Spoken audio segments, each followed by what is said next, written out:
All right. Welcome, everybody. It is 9:02 a.m. on the 11th of December, 2020, and we have a special guest with us today, Ms. Cheri Suma from St. Louis Radon Test and Mitigation. We've invited her over. She's taught with us a couple of times, and this is an eye-opening experience to sit through this class because of the things that you're going to learn. And with that, Ms. Cheri, back to you. Thank you, Barry. I appreciate you having me again. Whoever's out there, if you have any questions, go ahead and interrupt me. It's hard for me to see if there's anything in the chat once I have my presentation going. So I'll just monitor it for you. interrupt me if you have questions. A lot of you, especially if you're newer agents, probably don't know too much about radon, I'm assuming. A lot of that comes with experience, it seems like. So I'll go ahead and get started. Give me a second to pull up my presentation. All right, can you see it? No, it's not up. It's not up. Do you have me on screen sharing? I do. I'll tell you what I'm going to do. Maybe I need to click it.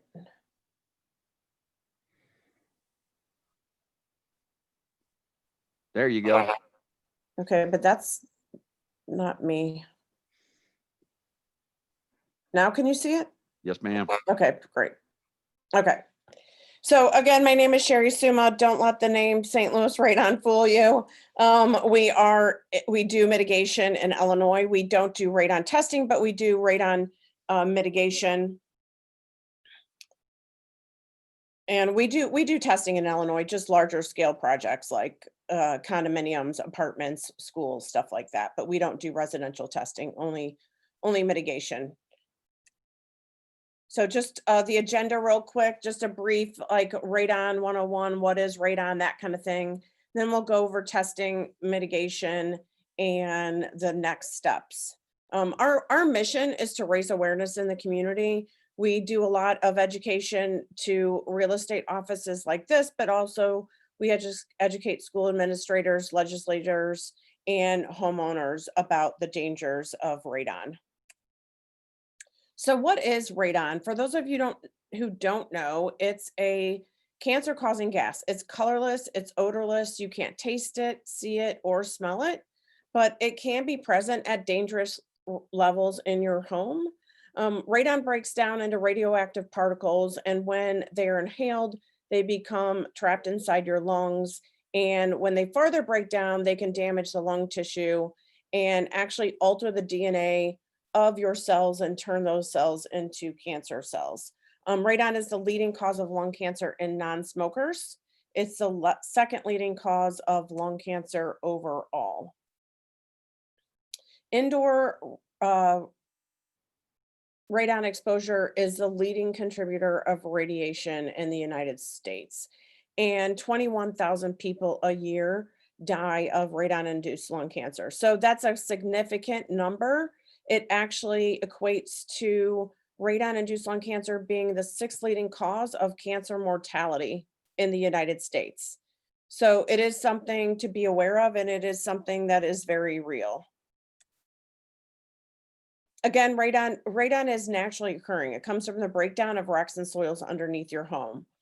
And outside, radon is diluted, and so it poses little threat. But when it's inside of your home, and it's trapped inside, it becomes a safety hazard at elevated levels. Your house acts like a vacuum with your HVAC system running the majority of the year. It actually pulls that gas into your home through cracks and other openings. 1 in 15 homes has elevated radon levels in the United States, but that number is significantly higher in our area. In Illinois, it's 41% of houses have elevated levels of radon. In St. Louis, it's 1 in 4, so a little bit lower. But those are kind of important numbers to know. It tells you what the significance, but also sometimes we talk to buyers and they're a little bit worried about radon. Maybe they haven't heard of it before, and they're like, well, I think I'm just going to go look for another house. But, looking for another house, if they love that house, isn't isn't the answer because likely they're going to run into the radon issue again. Of course, we can install a radon mitigation system, and typically that number is going to be lower than maybe another house that they might look at. And there's other advantages, which we'll talk about later, to having a radon mitigation system other than just reducing radon. So radon testing. So their only way to know if you have elevated levels in a home is to test. There's simply no other way to know. If there's anything that I could say, it's that, and radon induced lung cancer is preventable. For those of you who might sell houses in St. Louis or Illinois and Missouri, we are licensed, certified. We're certified in Missouri. We're also certified through Illinois, which is the Illinois Emergency Management Association. In St. Louis or in Missouri, you don't have to be certified. So just make sure that you're hiring certified people. There are huge differences. The certification boards set standards and processes and procedures, and you just want to make sure that the person that you hire has the highest level of training and knowledge in the area, because we are talking about a cancer causing death. And also we're talking about, we drill holes in your roof, in the side of your house, in your slab.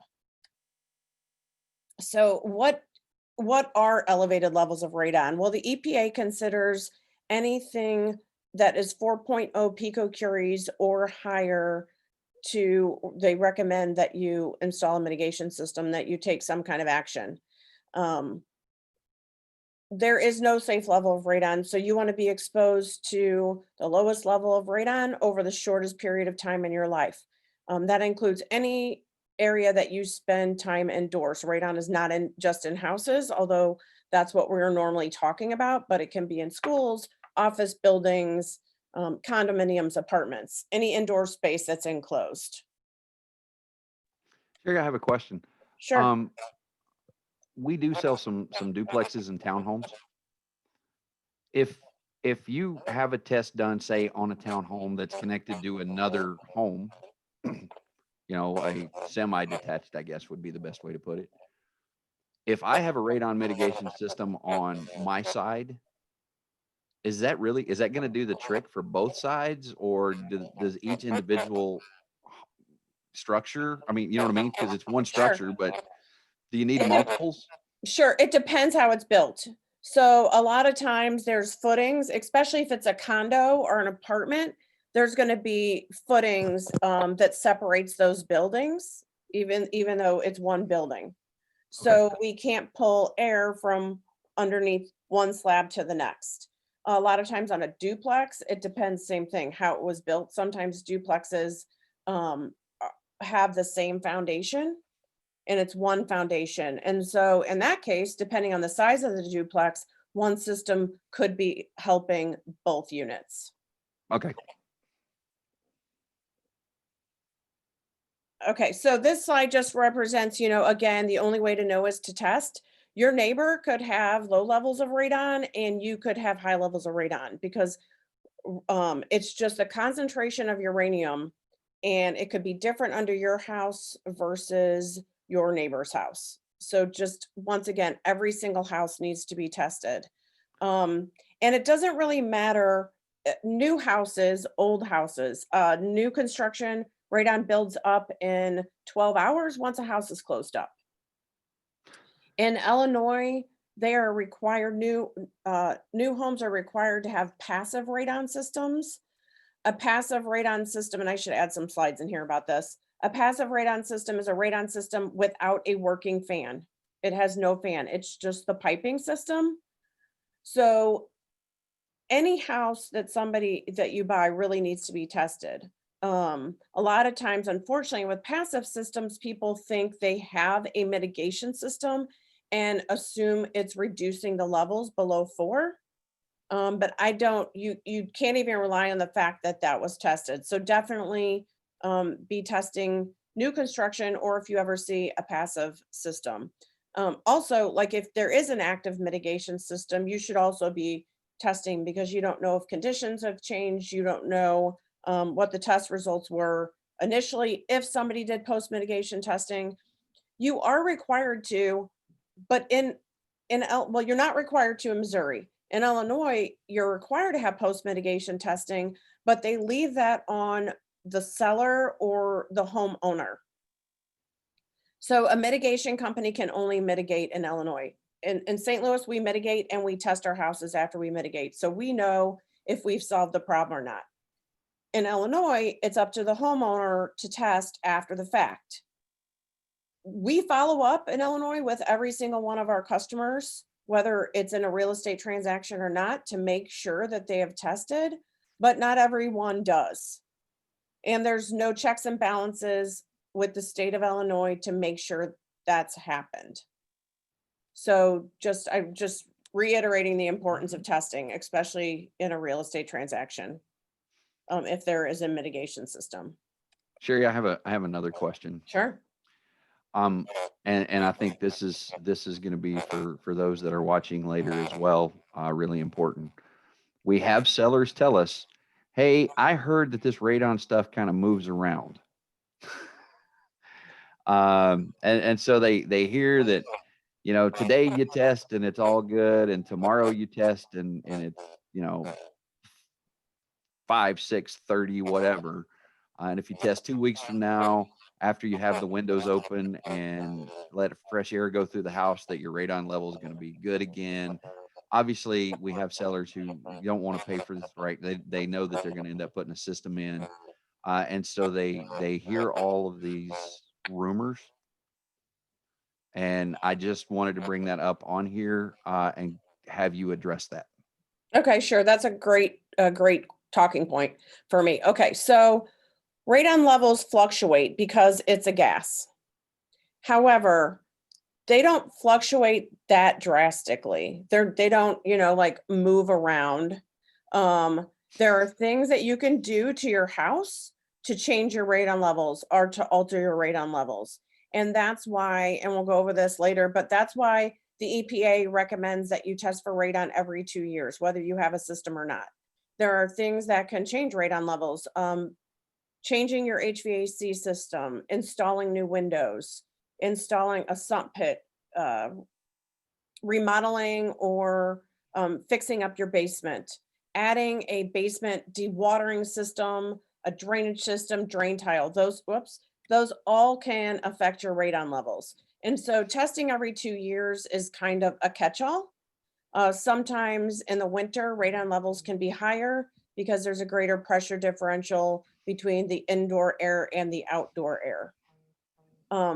But if you're not going to test one day and it's going to be above a 4, like it's going to be a 15, and then that's never going to happen again. I mean, the test results are fairly reliable. Now, very reliable, like over a period of time.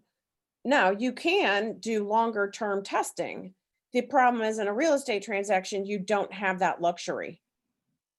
So of course, if you tested for a week or 3 months, or we sell testing devices for residents that they can use that constantly monitor your radon levels, like you would a carbon monoxide detector or something, then you can use that to judge if you think you need a radon mitigation system, and you can actually see the fluctuations. But let's say you test for radon in the winter and it is higher. Well, that's a good number to have because winter's 5 months in our area. So you don't want your radon levels to be high for 5 months out of the year. So yeah, you could test in July and it be a 3.5, and it could be an 8 in the winter. But they're not drastically changing. Does that answer your question? Yes, ma'am. Okay. So for those of you who may not seen a radon mitigation system, these are just a few examples. We do our best to make this, to hide the system as well as we can. That's an example of it on the left. It's behind the bushes and stuff near the air conditioning. As soon as we pull up to a house, the first thing we are assessing is how can we make it so we don't see that pipe from the street? We don't always have the luxury of putting it anywhere, but we're thinking about that as soon as we pull up to a house. You can see on the right-hand side. So to install a mitigation system, we core drill a hole in the slab. We excavate some material from underneath to create airflow. That pipe goes from the slab through the band board and exit the house. You can see in that one picture where we install a inline fan that is what creates a vacuum and pulls the radon from underneath the slab and vents it to the outside. The systems are not pulling air from inside of your house. It's pulling air from underneath the slab. Because it's pulling air from underneath the slab, if you have a home that has different types of foundations, each type needs to be tested. And I'm telling you this because it's the most missed thing in a home inspection. A lot of home inspectors that do testing, they put a test in the basement. But if you have, for instance, an addition on a slab and you have a basement, so you need a test in the addition, let's say that's where your bedrooms are, and you'd need a test in the basement. And the reason that is when we go to mitigate, we're pulling air from underneath the slab. So it'd be the basement slab, not necessarily the slab that the bedrooms are on. Does that make sense? Yes. Okay. So same goes if there's a crawl space, you're going to be wanting to test above the crawl space, not just the basement. Because when you go back to do the testing again, if you're only retesting the basement, you could have high levels of radon above the crawl space, which may be a family room or bedrooms, but it could be low in the basement. So you just wanted to make sure that whoever's doing the testing is doing a thorough job.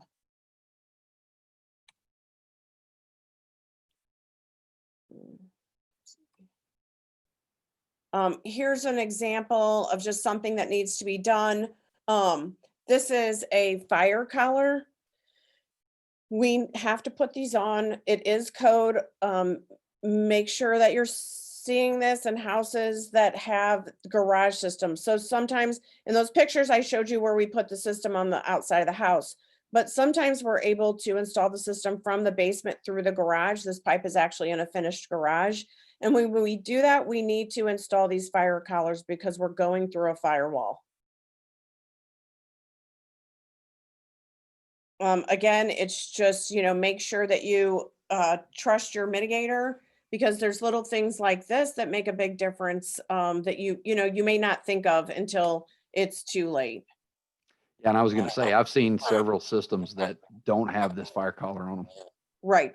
Right. And, these fire collars are pricey, but you have got to add them. It makes your garage not fireproof anymore. So for those of you who may not know, these fire collars, if there's a fire, this is plastic pipe. So it's going to burn. There's going to be a hole in your drywall and that's going to go, the fire is going to go into your house. But these fire collars enclose and prevent that fire from spreading. So super critical. It's also code. So, you don't want to have the inspector come back or whoever during the walkthrough and catch it, or a building inspector catch it. And of course, if there's a fire, it could be deadly. So just, if you ever want to go look if somebody is certified, you can visit this website, nrpp.info. This goes for mitigators and for testers. You can also look up IEMA's website. Of course, we're certified in Missouri and Illinois, and I'm a geological engineer by trade. Yeah, Okay, there's only a couple of testing companies really that we use on a regular basis, right? I think so. In Illinois, it seems like It's Safety Radon Squad and you guys. Squad.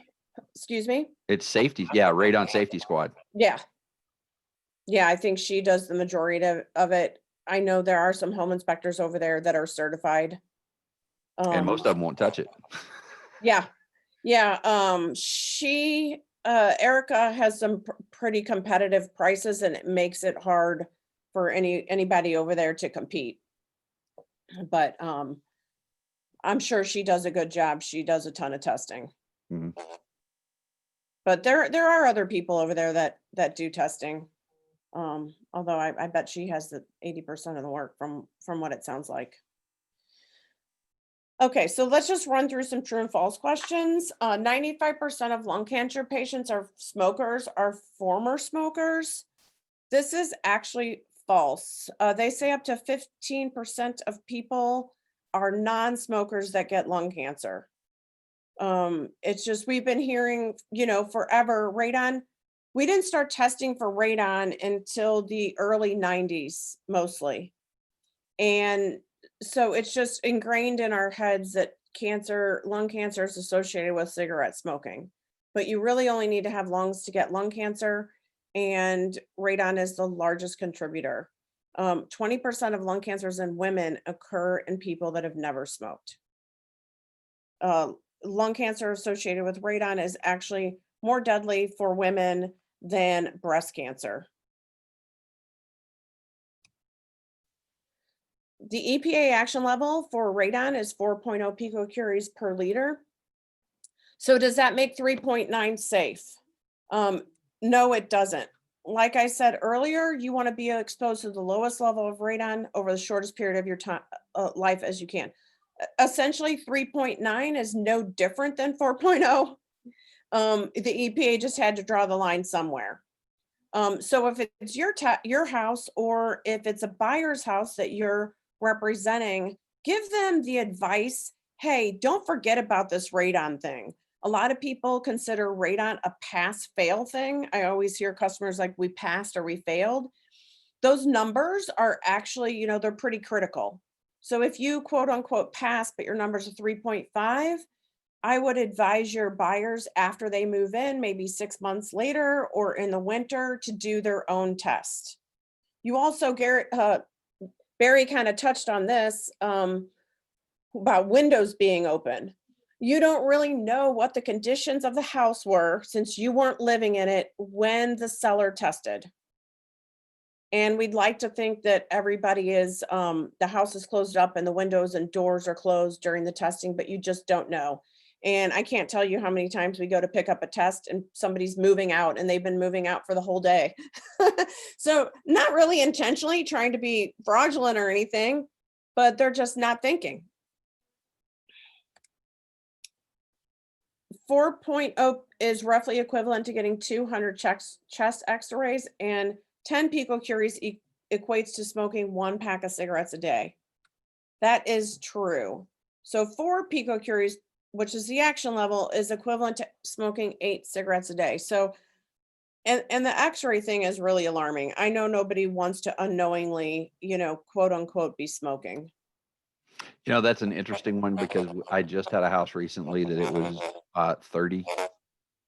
Yeah. The So that's PCL was 3 pack, 30. yeah, right. And you're going to be shocked when I tell you this. We mitigated a house 2 weeks ago that was over 100 in Kirkwood. Wow. And they had an addition on the house. And it was one of the additions. They had 3 additions on the house. Every single one of them was high, but one of them was a 4-car garage with living space above it. And the living space above the garage, so garages are of course open and closing all the time, was over 60. Wow. So yeah. I thought 30 was high. It is high. It is high. But it's not the highest we've seen, and it's certainly not the highest we've seen recently. But I will say this, like it is, I would say most of the numbers we see are between 4 and 15. Mhm. 100 is definitely not the norm by any means, but that even kind of just drives home the point of how important testing is. Because you don't know if you're 100. You don't know if you're the guy with 100 or the person with 1. And that couple, they were selling the house and they had lived there for 15 years. Right. So of course they were very uncomfortable to find out those numbers. And last time you and I talked, you told the story about an athlete. Oh yes. and I have her in the slide. She was a hockey player, Olympic hockey player, and she was diagnosed with lung cancer at 31, and they are attributing it to radon because the house that she grew up in as a child had high levels of radon, and as an adult, the house that she was living in also had high levels of radon. It's just unfortunately you don't hear the radon cancer stories like you would maybe carbon monoxide, because carbon monoxide takes you overnight and it kills a whole family and it's on the news. But lung cancer from radon exposure is over a long period of time. And unfortunately, um, a lot of people don't live with lung cancer very long. And so there aren't a ton of advocates for radon-induced lung cancer like there would be for other cancers, because there's less survivors, unfortunately. Wow. I didn't even look at that question, but respiratory rates for children are higher than adults, and they're more likely to be affected by radon. That's true. That goes for your animals too. We've actually had people call because their pets have lung cancer and determined they had high levels of radon. Radon's also a heavy gas, and children and pets are lower to the ground. The ventilation pipe on a radon system does not need to go above the roof line. This is something we see and fix all too often, every week, in fact. These pipes need to go above the radon, above the roof line. It is code. There's a number of reasons. You don't want it to re-enter a window. You also, there's moisture coming out of this pipe, and you don't want it to put mold on the side of the house, or sometimes they stop underneath the soffit and can rot the soffit. So there's a bunch of reasons for this. Make sure, again, like if your seller's looking at a house and this that it goes above the roof line. It's an easy fix, luckily. But it is something we just fixed one the other day. It was a foot below a bedroom window. All outdoor wiring for radon fans should be protected in conduit. This is also something we recently saw. This mitigator actually installed this outlet. It was a new outlet. You can't, this is not a permanent solution. There should also be that red toggle switch. You can turn that on and off. That's also required. This is not one of our systems. This was a system we fixed. Are those boots? We would install white boots. I just noticed this picture. Black boots are cheaper. That's why some companies install those black boots. But if we're on the outside of a house, you're not gonna have black boots, at least for our systems. The manometer, if you guys have seen a manometer on the radon pipe, this is on every pipe. It will be in the garage for a garage system. It'll be in the basement if it's an outside system. This only tells the homeowner if the fan is working. This is not a radon measurement gauge. That's super important. So many homeowners call and like, my radon levels are fine. I don't need to retest. I'm like, how do you know that? And they're like, well, this gauge on the side of it. So this does not measure radon. Can you explain that for just a second, how to read that? Sure. So, and really, like, a homeowner doesn't need to read this. All you need to know is that liquid level is uneven.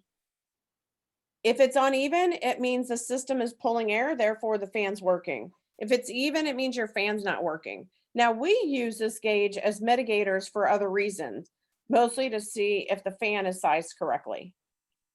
But really, the only thing that a homeowner needs to be concerned with is if it's uneven. Okay, that's the question that I wanted. What's an easy way? Because a homeowner asks us questions when we go in.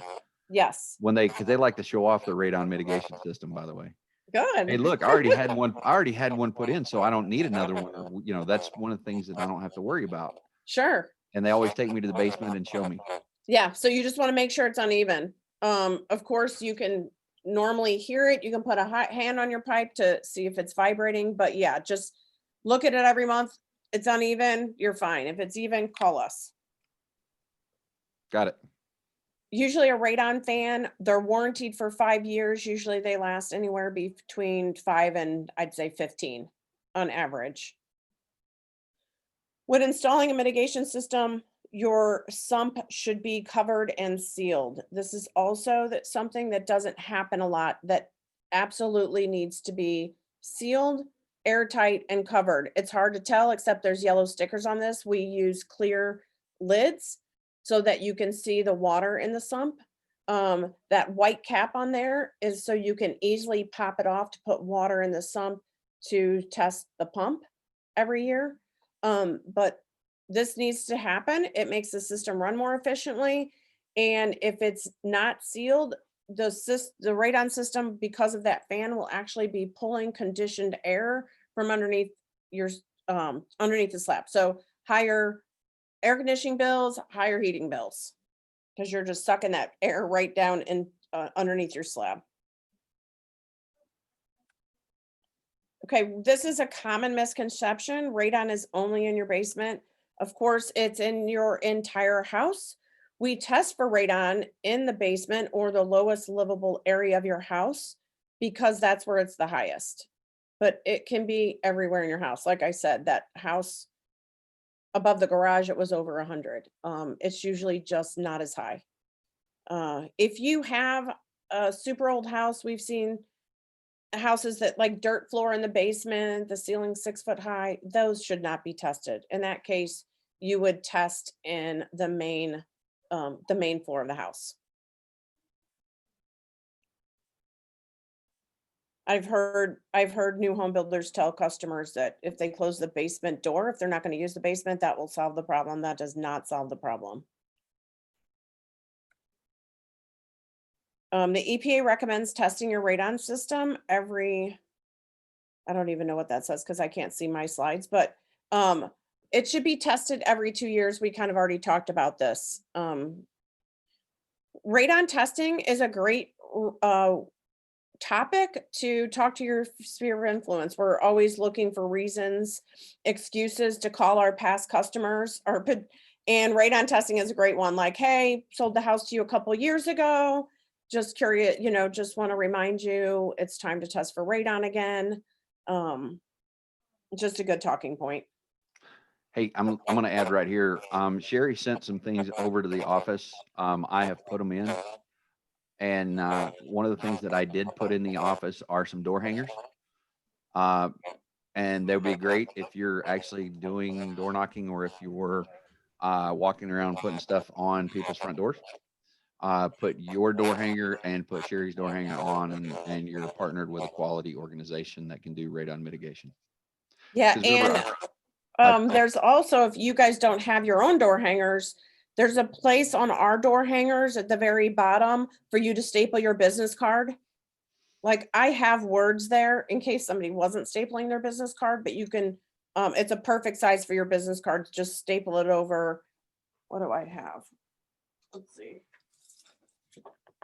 I don't know if you can see this. nope. You can't see it, but anyway, it says do-it-yourself radon test kits are available on our website. Just put your business card over that and staple your business card on. Yeah, so there's some great, because remember I've told you guys that when a client hires you, they're not just hiring you, they're hiring your network. Because it's trust in those people that you trust. And one of the people that I trust is Bob Madewell, and he just popped on from Madewell Inspection, so Bob. he's part of the team. But I had my mic muted. Hi, everybody. Trying to find that unmute button.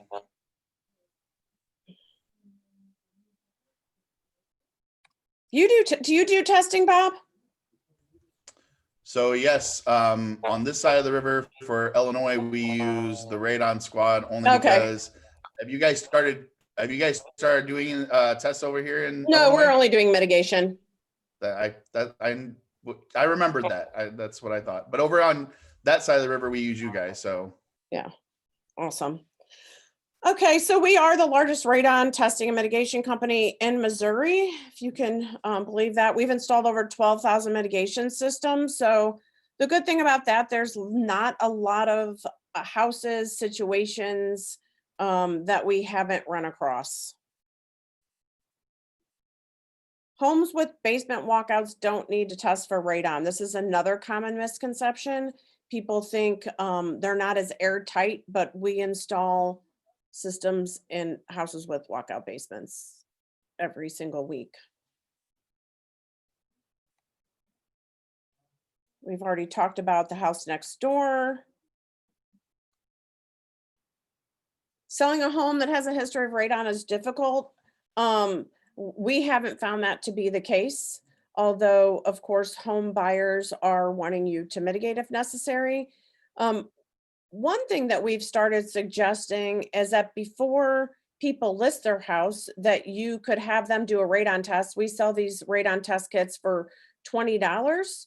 So, you know, you can't use this in a real estate transaction, but a seller can certainly use it. And if they have high levels of radon, they can install a mitigation system prior to even listing the house, and then it's not coming up in inspection.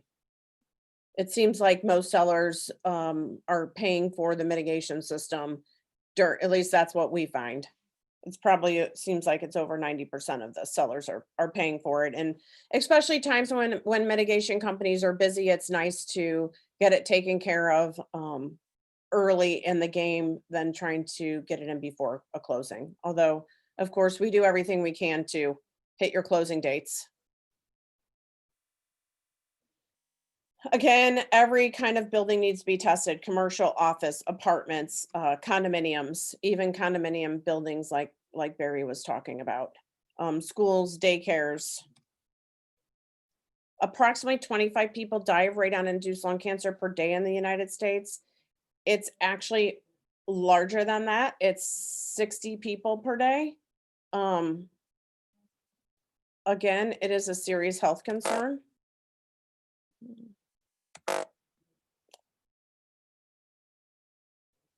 Opening windows during testing will decrease the radon levels. We touched a bit on this.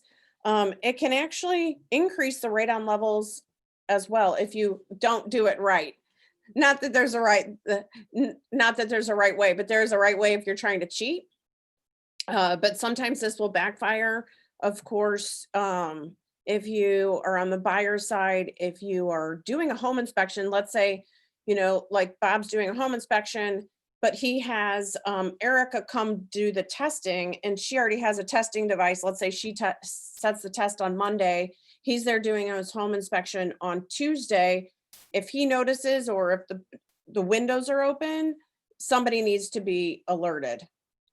If ever the buyer is in there while radon testing is going on, the radon company needs to be alerted, because that test will not be valid. And like I said, it can go either way. More times than not, it probably lowers the radon levels, but it can increase the radon levels. According to the EPA, radon carries 1,000 times the risk of death as an EPA carcinogen. That is 100% true.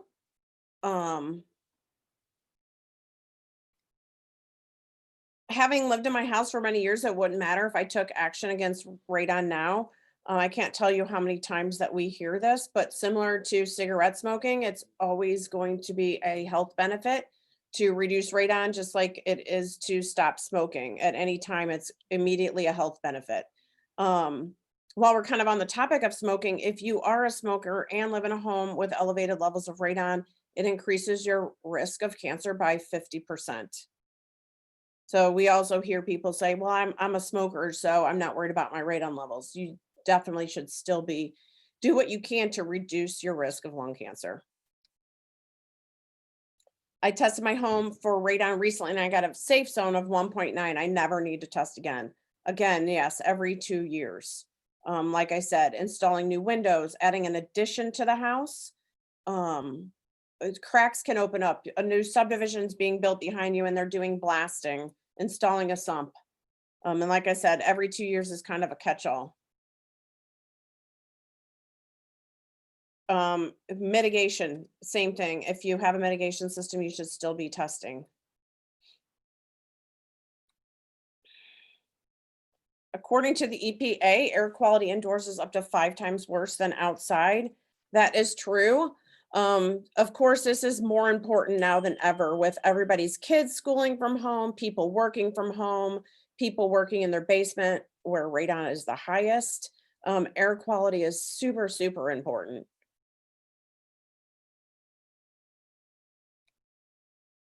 This is who we were talking about before, Rachel Malmberg, the hockey player that developed radon-induced lung cancer at a super, super early age. She has become a huge radon-induced lung cancer advocate. And this is a picture of the door hangers that Barry was talking about. He does have several of these, so grab them from him if you're interested. If you run out, let me know. And these are kind of our general prices. A typical system is $895 to $1,100. It carries a 5-year warranty. We take all kinds of payment. You can pay at closing. We just need the title company's email address and information and a credit card to hold it. We can be reached 24 hours a day. And if you need a quote for a mitigation system, of course, you can always call us or email us. But you can also click on this link on our website and we'll get you a quote. It has all the pertinent information that I need to give you a quote typically. That is all I have. Does anybody have any other questions? I have one Not a question. question, but can I? Oh, go ahead. Okay, so in Missouri, you do testing and mitigation, correct? Correct. In Illinois, all you do is mitigation? Sure. So the rules are different in Illinois. Yeah, And in Illinois, for a house or a structure, if you do the mitigation, you can't do the testing and vice versa. But in Okay, so- Missouri, you're allowed to do so both. you do one or the other. Right. in And it. so we do the mitigation in Illinois. Okay, okay. And I was just about to say, anytime I've had anyone ask me about referrals for mitigation, I give them Cheri's number. And I also call Cheri and say, hey, I got one for you. This person might be calling you. And we Okay. appreciate it. We appreciate all your referrals. Yeah, Okay, thank you. thanks. Did you have a question, Bob? No, like I said, I just wanted to say, tell everybody that, you know, if anyone's wondering about mitigation, I once again always refer you guys because, I mean, 5 years of doing this, I've seen your guys's mitigation and it's always spot on. You know, I've seen some that have not been installed properly, but never by you guys. So Thank you. We are You're super welcome. quality driven for sure. And we have some very experienced mitigators. I think you were the first person to tell me, if you see a J, it's okay, but if you see a U, call somebody quick, and usually you. So on the mitigation systems, there's the little indicator, and all it is an indicator of is if the air is actually being sucked out. If you have the negative pressure, like the air is being sucked out, so that it's a J, meaning that the pressure is working properly and the fan's working properly. And if it becomes a U, that means the fan might not be working properly, or there's a clog or something like that, and that's when you would call Cheri. They do maintenance on those systems as well. Yes, we do. So anyway, that's all I have. I didn't mean to interrupt. No, Just you wanted to didn't give you a interrupt. testimonial. Thank you. Any other questions? Well, I appreciate you being here. This is the second or third time that I've seen this presentation, and I am so glad that we recorded this so that folks can watch it on YouTube and we can be able to share it, because a lot of agents do not understand what radon is and what the effect of radon on a house or the individuals who live in the house. So I do appreciate you, and I appreciate our partnership. Thank you. Likewise. Thanks for giving me the opportunity to spread awareness. One